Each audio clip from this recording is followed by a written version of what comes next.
Thank you very much. So our next speaker, Marty Burke, has been involved with the Booster Ponds Coalition and its many initiatives since 2018. He's very old. He's an active board member and currently serves on 2 important committees, membership and citizen science. He was instrumental in the Pond Protection Program startup and continues to be involved in its advocacy. So, Mark, take it away. Let me figure out how to use that. Oh, okay. You can just... Back and forth. Yeah. So I've been around in the Pond Coalition since the 1800s, apparently. You know, I am an old guy. There's no way getting around it. So good morning, and thanks for hanging in there for my talk. It's nice to see so many members of the BPC and attending our events. So this morning I'm going to talk about the BPC Pond Protection Pledge. I'll alternately call it the PPP or the Pledge, just to shorten things up.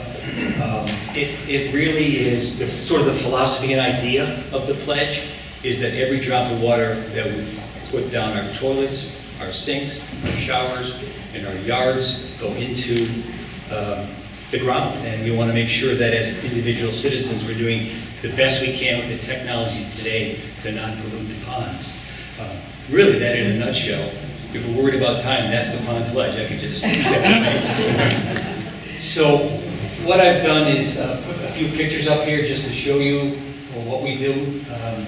The upper picture is Nancy Decker. She's on her property at Seymour Pond with her lawn sign telling the world that she's taken the Pond Pledge to protect the environment and protect the water around Seymour Pond.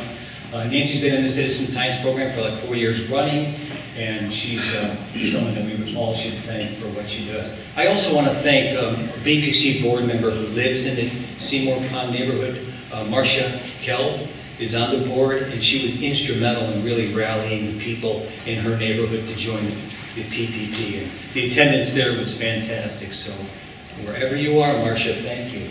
The upper right picture is Captain Roy Belush. I call him Captain because he's sitting on his skiff with his lovely pink water shoes and crystal clear water of Upper Mill Pond next to his sign. And he's been with us for 8 years in the program, and thanks to everything that you do, Roy. The middle picture is really a sample of what we will specifically make up as a lawn sign for your property. So this one is Upper Mill Pond again, and you see the bottom right, we have a QR code so that neighbors walking by can take a picture with their phone, get right to our website to find out who we are and what we're doing specific to the pond if they don't happen to bump into Nancy or Roy. Okay, so let's begin the conversation with the definition of conservation. And Nat Geo defines conservation as the care and protection of natural resources so they can persist for future generations, including maintaining diversity of species, genes, ecosystems, as well as the functions of the environment.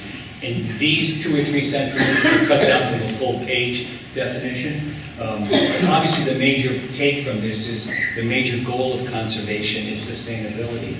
And in my mind, when I read these kinds of definitions, it leaves me a little bit cold because he gets into real deep science talk, and it makes me, as someone reading it, ask, well, what am I going to do? What's my part? I don't know how to maintain the diversity of genes. How do I do that? And it also, the second part of it is, because it becomes such a deep definition, I think, well, somebody is working on this. This work is being done. So I kind of, sometimes I think human nature is you might step back a little bit and say, well, it's being worked on. I know there's things I should be concerned about, but someone else is doing it. And I think one of the someone else groups that's doing it are the people that we heard from today, certainly. But international governments, if you follow the climate change UN conferences, the last one was December of 23 in Dubai. And in that conference, the summation of what came out of the conference meeting really was, we're not doing enough fast enough. And the Paris Accord was written and signed by, I forget how many countries, in 2015. And this particular summation of the December 23 meeting said, we're not meeting the timelines, we're not hitting the standards. So in between not understanding what our part as citizens might be and thinking that someone else is doing the job, the recognition is that it's not being done fast enough. So I think when I look at the third bullet, my idea was to try to write one true sentence about conservation biology and what's going on. And the real true sentence is, don't forget the Nat Geo definition, but the truth is, conservation is a people issue, not a biological issue. Trees don't cut themselves, streams and ponds and oceans don't pollute. The ozone layer is not self-destructing. Glaciers don't just decide to melt. So we've put the environment in peril. So it really is it's an issue that we all have to pay attention to and address. And I think we know this, but it bears repeating. Let's not get confused with the science of it all. It's really our issue.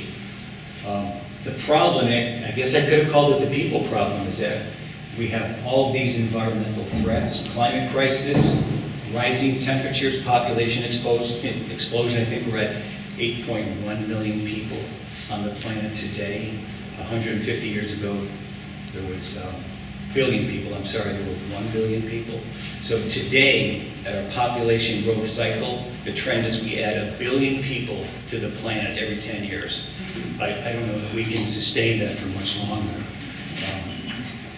So scientists, because the knowledge is obvious that all of these threats to the planet come from man and our behavior, have identified and named this epoch the Anthropocene, the age of man.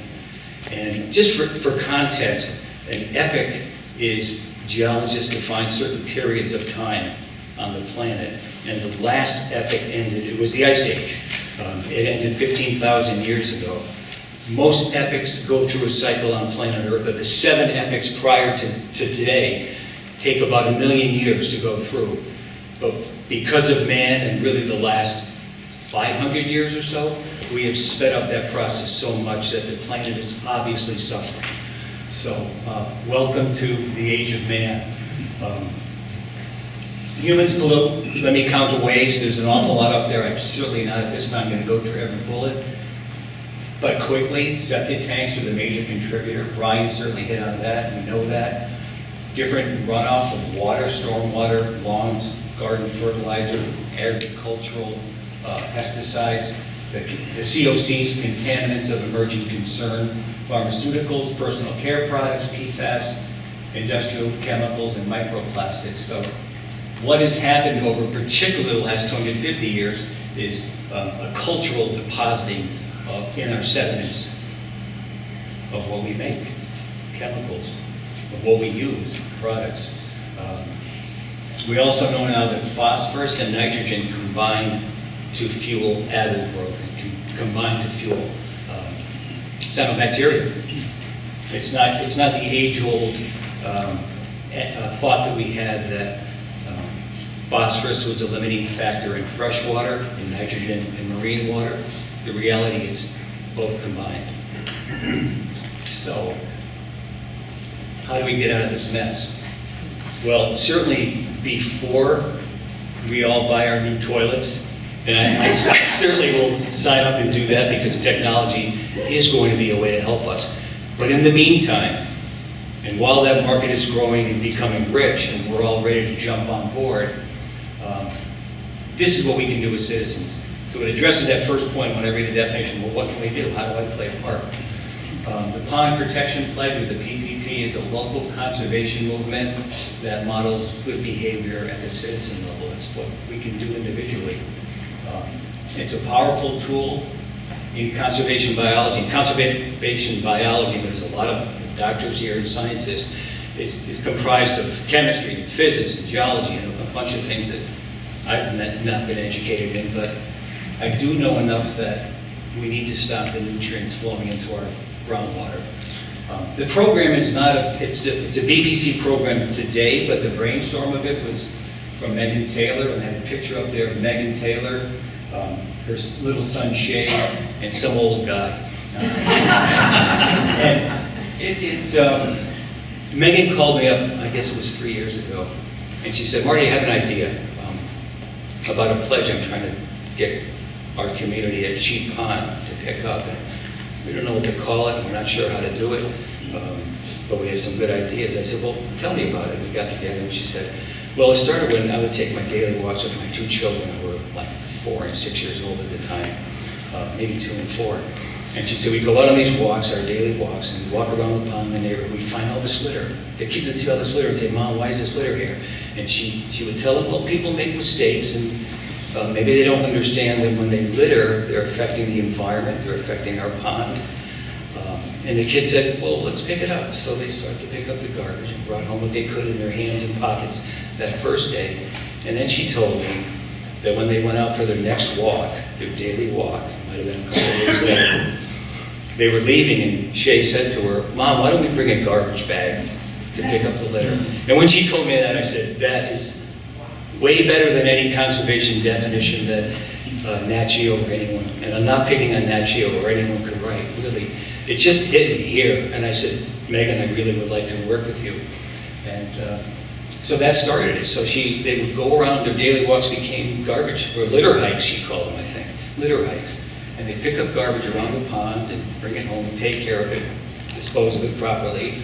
And then she said, well, I think we can do more inside our house. And how about outside our house? The personal products we buy and use inside and what we do outside in our yard. So that kind of snowballed. And then the next idea was, oh, let's take this to the neighborhood. So that's how it began. And then she called me, we had that conversation, and we took her initial idea. Full credit to Megan. If you know her, say hi to her, thank her. And so we've introduced that at the BBC for 2 other ponds and a number of other ponds, and citizens are very interested. So, and I said to Megan, well, what did you say to the kids when all was said and done? She said, well, my quote to the kids were, don't be a litter bug. So, pretty simple. I remember Mom telling me that as well. So on, I'll try to go quicker, I'm sorry. Why is the PPP important? This might seem simple, but given that we are the creators of the problem, it is the Anthropocene epoch. The need for individual action has never been clearer. We will buy those toilets, but in the meantime, if you are being a steward of your ponds is the right thing, and it kind of reminds me and hits home with our citizen science program, where so many people, we've got 53 or 4 volunteers to test 20 ponds in Brewster this year. When people get engaged and there's a call to action, it really becomes meaningful and they start to behave differently. It is a conservation movement that doesn't need another survey, another study, another task force, or another vote. Our governments are critically important, but they don't always move real fast. And witness what the UN Climate Council people said at the end of their meeting, that we just haven't gone fast enough. So the PPCP asked Brewster residents, homeowners, neighborhoods, pond association groups to take a 3-point pledge. Here is the sample, it's not a sample, it's the actual pledge letter that we sent out to the Upper Mill Pond families about the pledge. And it's number 1, commit to not using chemical fertilizers in your yard. 2, commit to having your septic tank inspected and pumped every 2 to 3 years. And 3, commit to decreasing or eliminating phosphorus-containing household cleaners. You know, I'm not quite as old as Susan said, but as I've gotten older, I realize with time and age and therapy that there's just an awful lot that we can't control, that I can't control, and I have to relax and let go sometimes. But there is one thing, and we all know the answer, right? There's one thing that we can't control, and it's our own behavior. So the pledge is simply a behavioral change request. I guess that's the way I would look at it. And it can be uncomfortable, but it's absolutely needed. So we don't talk a lot about septic tanks, do we? So this will, This is just a picture of information that goes in the package to the pledgers so that they can understand how to adhere to the pledge they're taking.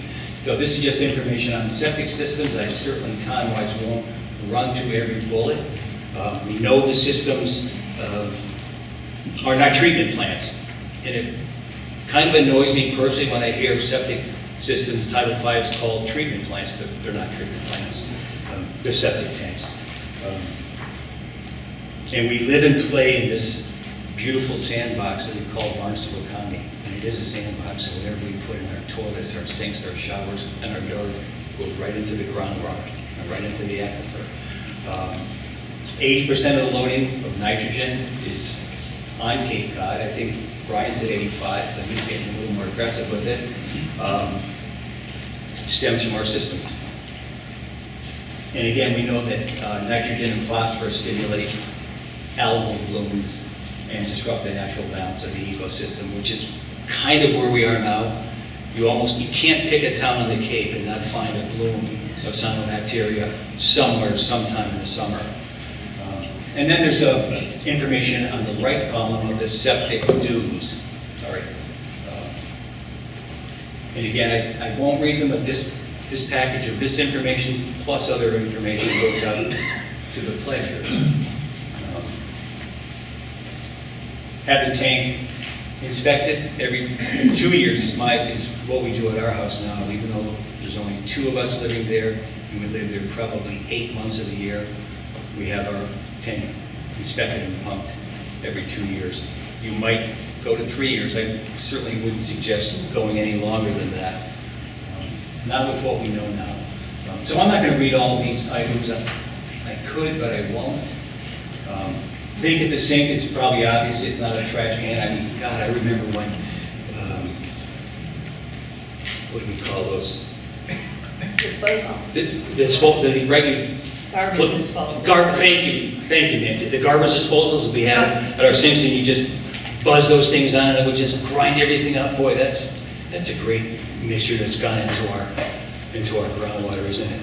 So, anyway, don't overload the commode. Just put in there what you know you should put in there. Shield your leach field. Plant mosses or grasses and not woody plants or trees over your leach field because it could get entangled in the leach field. The roots could. Stagger the use of water-generated appliances and watch technology. Consider IA, consider these new septic systems, toilet systems, I should say. Okay, so on to another piece of information that I send out in this package.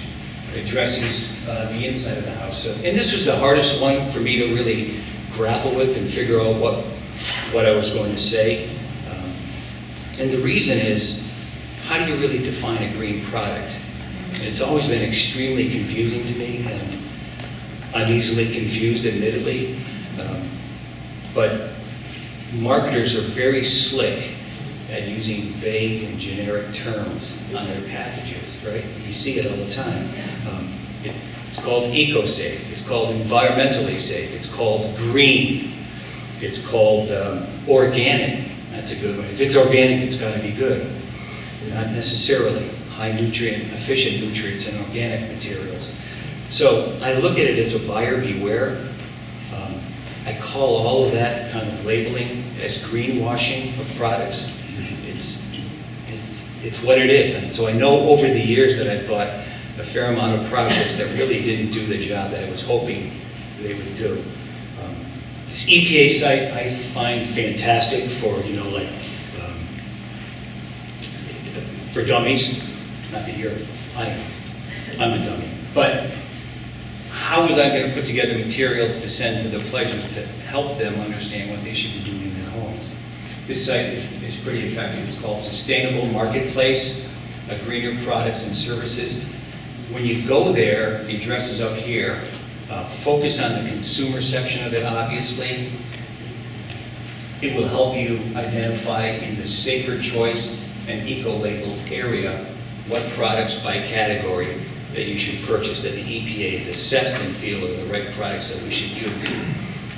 And I was very fooled when I looked at a number of the products that I thought I was buying the right way with this greenwashing, advertising. They weren't really doing the job. You can choose in the Safer Choice, it's really cool, you can choose a category. Say you wanted all-purpose cleaners, or you wanted laundry detergents, or you wanted hand soap. You click on the category, laundry, you click on home, and the EPA site will fill the products by company name and by brand name that you can purchase. So there was my answer on how it could help people. Not my answer, but the EPA's already done the work. So I thought that was fantastic. I think if you look at it, you'll be surprised and pleased that you're probably buying some of the right stuff, and not pleased that you bought some of the wrong things. The eco labels is also a way that the EPA has stamped. You see their stamp there on product packaging, and so you'll find Energy Star. You've probably seen and heard of Energy Star. They're buying new refrigerators or washing machines or dishwashers. Water Sense is another, and of course, Safer Choice. So that information goes up to our pleasures. And I'm sorry, maybe am I going too slow? Here's a landscape of who's doing what. Really, I should have just titled this "We're Not Alone." So I put 4 entities up here, some nonprofits, government, as well as science groups. And clearly, I could have used 3 pages to put other partners who are working on projects to solve the people problem, to solve what we're doing. I certainly could have put MassTech up there. I could have put the Brewster Conservation Trust up there. I could have put the Audubon and Woods Hole, certainly, right? They're all working on projects to help us out. A lot of what we do here, and the town does, the commission does, and the Association to Preserve Cape Cod are intermingled projects. So we're working a lot of projects with these groups. Some of the projects these groups are working on solely. But these are places that you can go for information and knowledge. And so I think that's important. When I step back, I think really what we need to do as citizens is really just continue to learn and read all we can, and to stay politically involved and connected, because we have to move our town government when we think they need to be moved, etc. And really hold each other to healthy standards. Sometimes that kind of conversation can be really awkward. Do you go over to your neighbor who has that beautiful Connecticut lawn and ask him or her what they're doing? Well, maybe somehow you figure out how to work it in. The conversations could be uncomfortable, and I mean, 20 years ago, Al Gore wrote a book called The Inconvenient Truth, right? And nothing's changed. Change is so slow. I'm glad that we're all working on the science of it, but in the meantime, I think the pond pledge is the right kind of citizen action that we can take. So, and this is a village, so I guess Hillary Clinton said it too. It takes a village. That's what's going on here. So, I've come to the last slide of our meeting this morning. Not of our meeting. Sorry, my last slide. So this slide is really just a directional slide, a milestone. So if you are interested in starting a PPP in your neighborhood or at your pond association, or if you're a citizen that wants to get involved, please call the BPC to start the conversation. We'll draw up a plan for your neighborhood or association to include communication plans with letters, we'll design lawn signs, window stickers. We'll come and talk to your group if you'd like. Help solicit. Marcia Kell did a great job doing that. Each neighbor takes the pledge, and when they take the pledge, it costs $30, and it really just covers the cost of the product and the signs and the stickers and our copying of information. But once someone joins, a pledger joins, if they're not a member of the VPC, they automatically become a member of the VPC, and so they'll receive all of our newsletters, event calendars, town news, and annual Ripple magazine. And step 3 is we provide educational materials that highlight what each family can do in the home and in their yard to protect the pond, which is basically some of which I showed you this morning. Here's the contact info at Brewster Ponds, or Marty Burke at Worcester Ponds, and that's really what I have. Right. Can I just add one thing, that you don't Yeah. have to be on a pond to be part of the pond protection program. We're all over the aquifer. That's right. Our drainage goes towards ponds or towards the bay, so it's important that people get the message that, yes, if it says a specific pond, you could be way away from it, but you could be impacting the health of that pond. That's right. That's right. Thank you.